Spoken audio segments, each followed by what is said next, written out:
আজকের ঘটনাটি শুরু করি।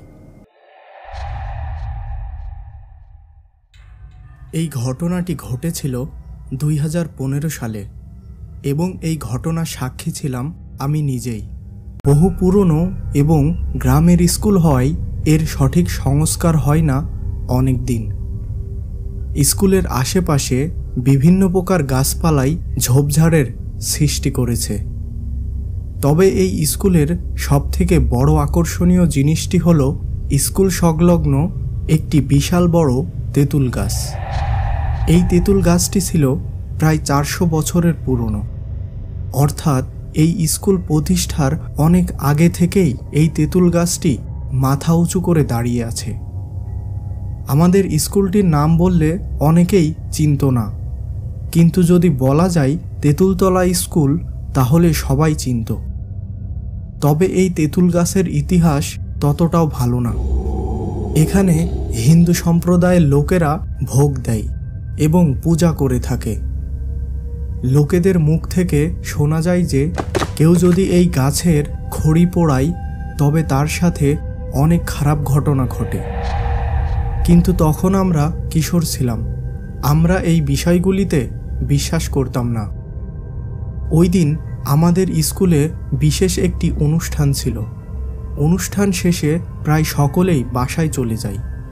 কেবলমাত্র কিছু ছাত্র স্কুলের দপ্তরি পারভেজ, আসলাম স্যার, গনি স্যার এবং ডেকোরেটরের লোকজন সবাই মিলে চেয়ার টেবিল গুছিয়ে ঠিকঠাক করে রাখতে রাত প্রায় 1টা বেজে গেল। কাজ শেষে স্কুলের দপ্তরি ও ডেকোরেটরের লোকজন সবাই স্কুল প্রাঙ্গণ ত্যাগ করল।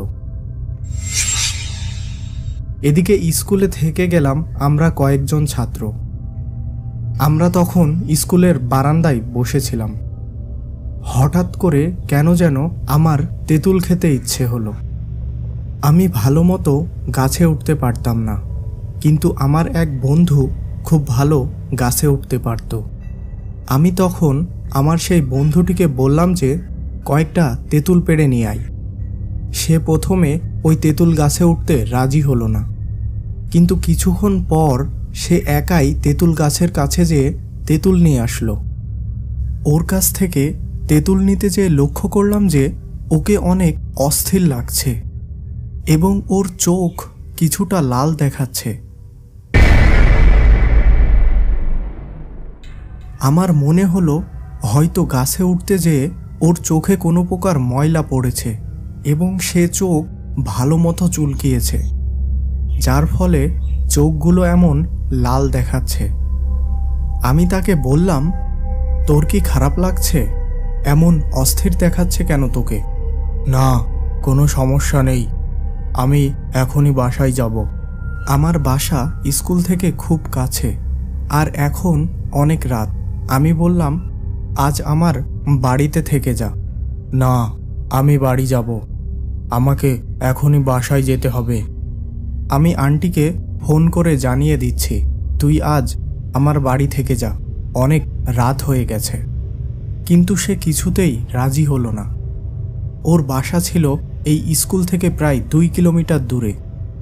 ওদের বাসায় যাওয়ার রাস্তার পাশে একটি শ্মশান ঘাট আছে আর রাস্তার অবস্থাও খুব খারাপ। কিন্তু ও আমার কোনো কথা না শুনে ওর বাসার উদ্দেশ্যে রওনা দিল। ওর জন্য খুব চিন্তা সমেত আমি আমার বাসায় পৌঁছালাম আর দেরি না করে ঘুমিয়ে গেলাম। পরের দিন সকালে আমি যা জানতে পারলাম তাতে আমি একেবারে হতবাক হয়ে গেলাম। আমার বন্ধুটি নাকি আর বেঁচে নেই। সেই তেঁতুল গাছে গলায় দড়ি দেওয়া অবস্থায় তার লাশ পাওয়া গেছে। আমি জানি না সেদিন রাতে তার সাথে কি ঘটেছিল, তবে সে কি আমার জন্যই মারা গেল? আমার বয়স এখন 21 বছর। হয়তো আমার বন্ধুটি বেঁচে থাকলে আমার সমান বয়স হতো। বন্ধুরা, ভিডিওটি যদি ভালো লাগে লাইক আর সাবস্ক্রাইব করে দেবেন প্লিজ।